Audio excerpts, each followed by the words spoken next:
Hello!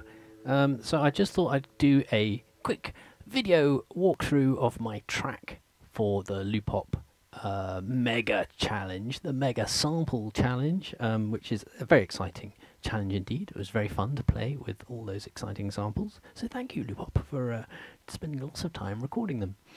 So basically, I'll just quickly go through the setup here. I have this Nectar Impact LX88 Plus, which has got a split on it somewhere there.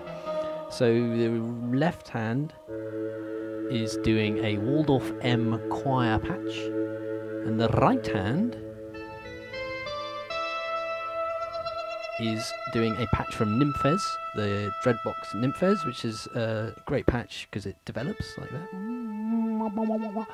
And then the key step over here is also doing a Nymphes patch called Outer Space.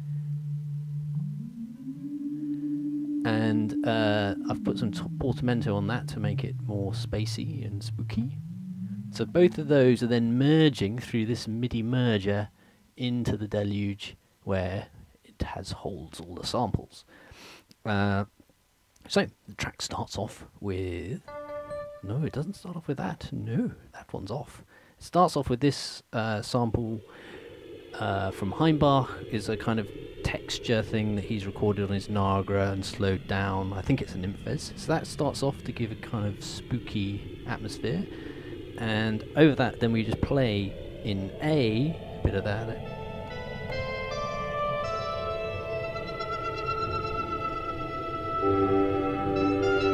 Just to kind of get a sort of spooky mood before anything serious kicks off. And then I trigger this first little motif, which sort of randomly happens. I'm not quite sure when it kicks in, because this Heimbach thing is just some long audio track in here.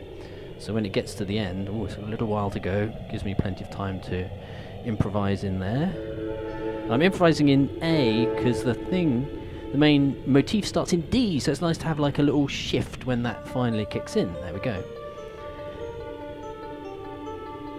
And then I would turn that one off. This is obviously a very John Carpenter type spooky vibe because it's nearly Halloween, and then we'll improv around that with a bit of this choir and a bit of...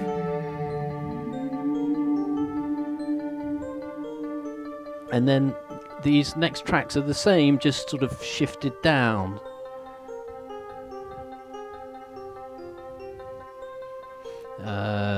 Shifted down various intervals, of which I can't quite remember.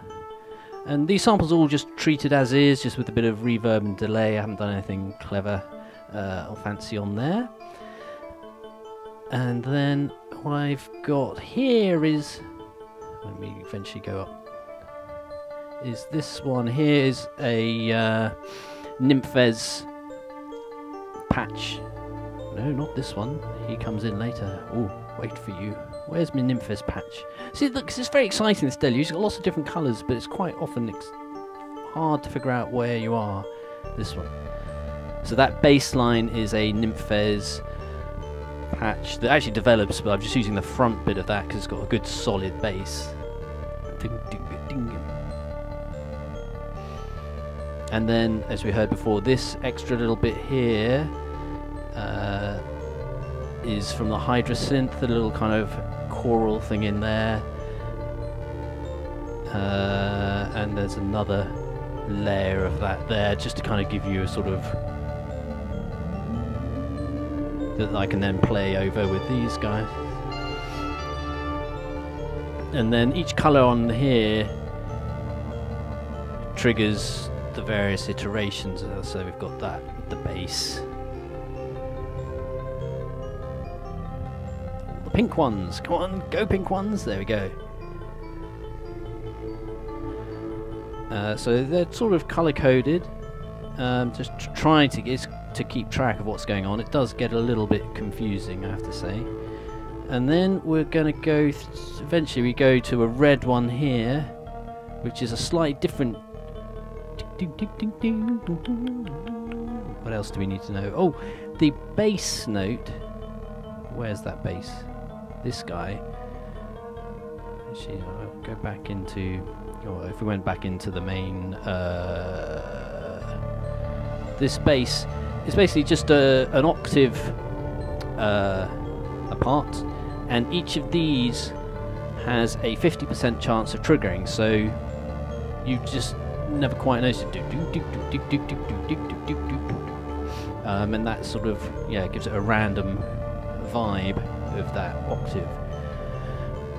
Okay, so then we're on here, and we want the beat to kick in. That's what we want. We're excited for that. So I basically duplicated that whole project because it was starting to get a bit messy. I duplicated the whole project and then added some drums, which we can loop up. So let's loop 2. That shall eventually kick in at some point. It's quite exciting. Go on, do it! Oh, no. There we go. So that lovely beat is the Erica Synth Percons, which I really want. I clearly will never be able to afford. So it's, if I just isolate that, I can solo that, I think, by doing that. What have we got here? So these are all sort of got various percentage chance of triggering. There's sort of like this one here, for example. Actually, that is a 100% chance, but some of them, like this guy, picking the wrong one. But maybe it's these. Alright, well, actually these have all got a 100% chance of triggering. So we're using this little a bit of snare, a bit of thing. And I think then we go to this. That's right. And this one's a bit more random when that snare kicks in. Where is it?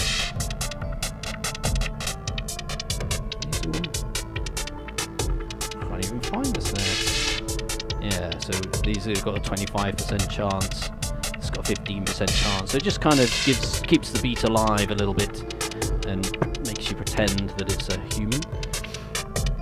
And these beats, this is actually a 17/8 beat in there. The main melody is sort of a beat, a thing of 2 chunks of 10/8 and then an 11/8, so you get to a 31. Doesn't quite get to 2 bars. It's just under to keep it. So the whole thing's slightly off and freaky, which was part of a challenge, the hardware jams. So we've got some of that going on, and then when we go into our, I think it's this next section, we'll then got this sort of, and we'll just basically use the cutoff here just to kind of fade this bit out a little bit, and then we move over to the zoom arc, which is set with an arpeggiator. So some of these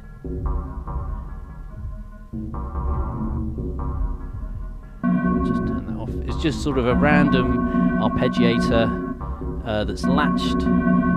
So this is the Tip Top and Bulka Eurorack module that's coming out, and that's sort of triggering those things. These are then going. This is going through this, which is a circuit bent zoom. It's got a gated reverb on there. So once you've got a bit of that, so if I do it quite lightly, it doesn't really trigger it.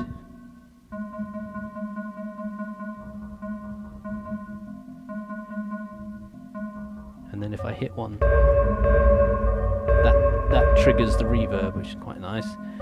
And then over here we've got the, I'm trying to remember what it's called, 60M06. So basically a 606 Eurorack module thing that's quite cool. So it's got some hi-hats in there.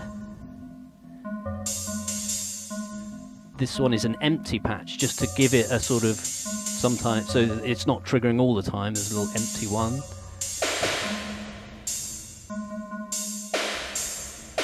So it's all, and then there's a sequence sequence here. I'll try and find it. Where?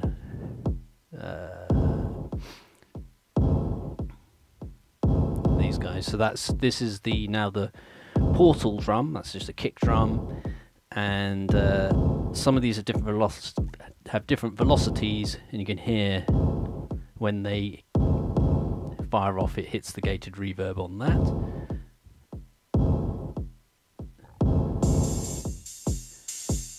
Get some of those going back.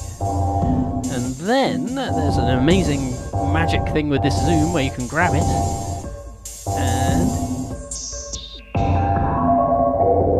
it sort of manually controls the filter, which is fun. I think I've used that in combined with this is a adjust the clock in here. You get that kind of slow down effect, and then in post I've added extra reverb as well, so it all kind of washes out into a kind of crazy world. And then we just fire this one back again somehow. Maybe this one, it's off. Off we go. And then when we get to the end, we have to quickly turn everyone off. Kind of always find the endings of things always very exciting. So you can suddenly panic and go, I need to end. What am I going to do? Oh no!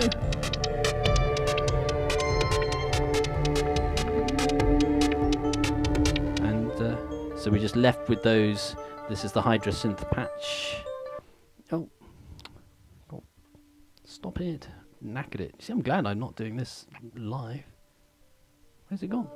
Oh, I actually hear that. And then I just slow it down with the tempo to grind to a lovely halt.